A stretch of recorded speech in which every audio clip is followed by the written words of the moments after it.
एक बार की बात है। एक दिन एक गधा हरी हरी घास चलकर घर को लौट रहा।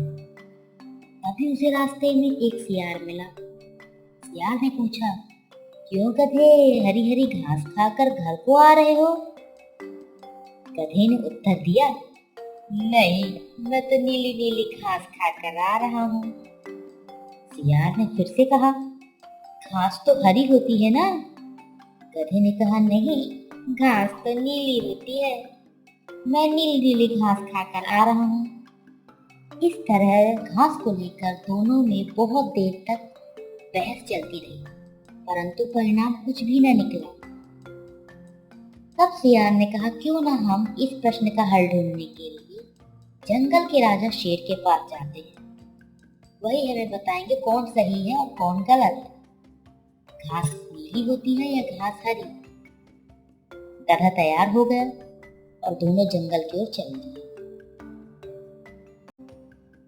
तभी जंगल के राजा शेर खा पीकर सोने की तैयारी में थे।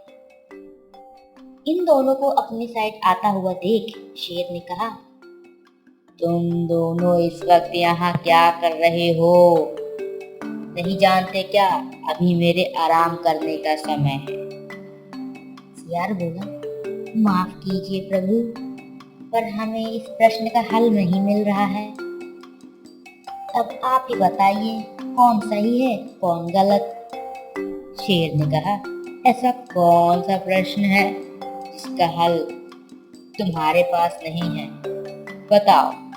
सियार ने कहा, प्रभु, मैं कह रहा हूँ घास हरी होती है, परंतु गधा कह रहा है कि घास नीली होती है। अब आप ही बताइए कौन सही बोल रहा है।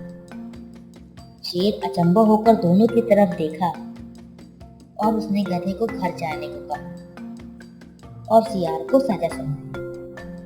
गधा अपने घर की ओर लौट गया।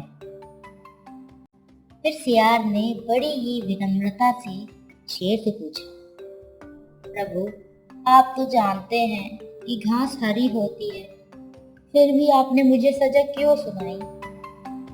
शेर ने कहा, क्या तुम नहीं जानते कि घास हरी होती है? फिर क्यों उस मूर्ख की बातों में आकर तुम बहस कर रहे हो? तुम्हें सजा इसीलिए सुनाई गई क्योंकि तुमने अपने समय के साथ साथ मेरा समय भी बर्बाद किया। मूर्ख की बातों में बहस करना भी एक मूर्खता है। फिर क्या? शेर इतनी बात बोलकर वो आराम करने चले।